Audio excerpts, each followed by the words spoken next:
Hello. As promised, I'm going to start class today with a story. If that's not your thing, feel free to open up Schoology and get started.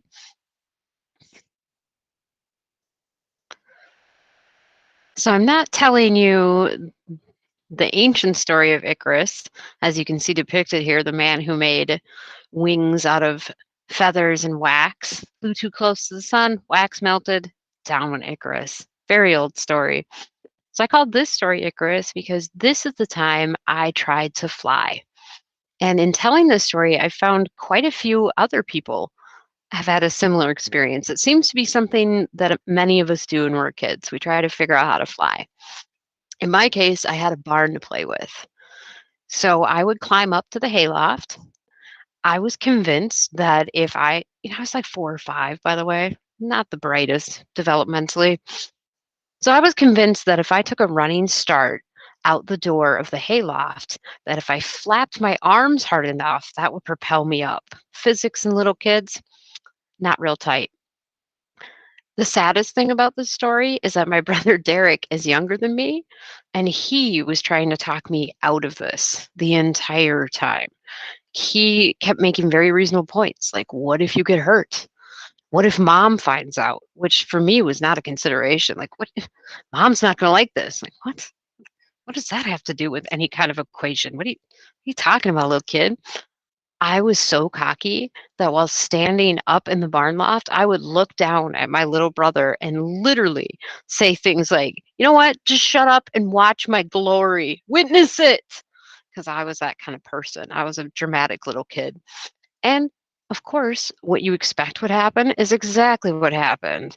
I ran. I could run then. I ran. I jumped. I flapped. I fell. That should have been the end of it.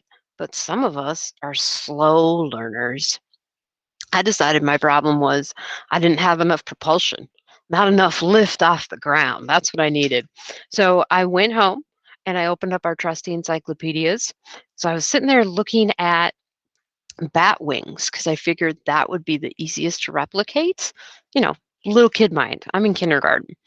So I decide that I'm going to make bat wings by taping garbage bags cut like a bat's wings to my clothes. And I would always time this when there were hardly any adults on the farm.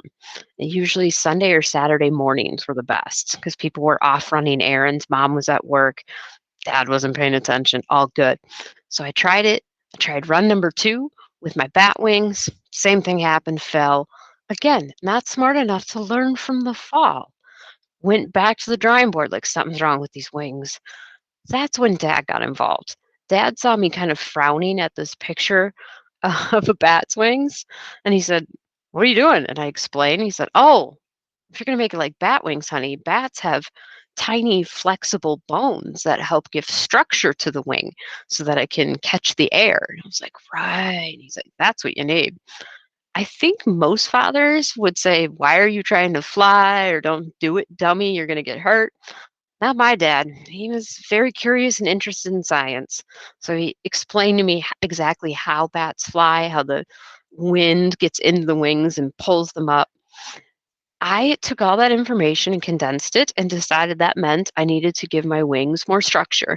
I did so with pencils I found around the house. I tried to make like bones with pencils. Great idea, except some of them were sharpened. So I tried it again. Try number 3. Here goes Icarus. This time when I landed, 2 different things happened. One, I got the wind knocked out of me, and that was very scary because it was the first time it had happened. And 2, I noticed when I landed that one of the pencils had almost got me. So I was like, "Ooh, maybe it's time to take a crash on the flying business." But I had to give it one more go. I mean, come on. Don't be a quitter. This last time was the end of it because this time, as I was about to leap, I saw my mother's car come up the driveway. I don't know if you live or if you were, when you were a child, I don't know if you lived as much in fear of your mother as I did of mine, but oof, yep, she was the heavy hand of the law. Dawn was none too pleased.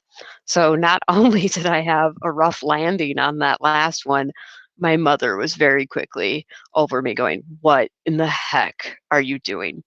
So that was the time I tried to fly. And when I told my nieces and nephews this story when they were little, even when they were little, they saw right away that, yeah, that's a bad idea. Are you dumb? And maybe I am, or maybe I have imagination. Whichever it is, I decided I was going to fly.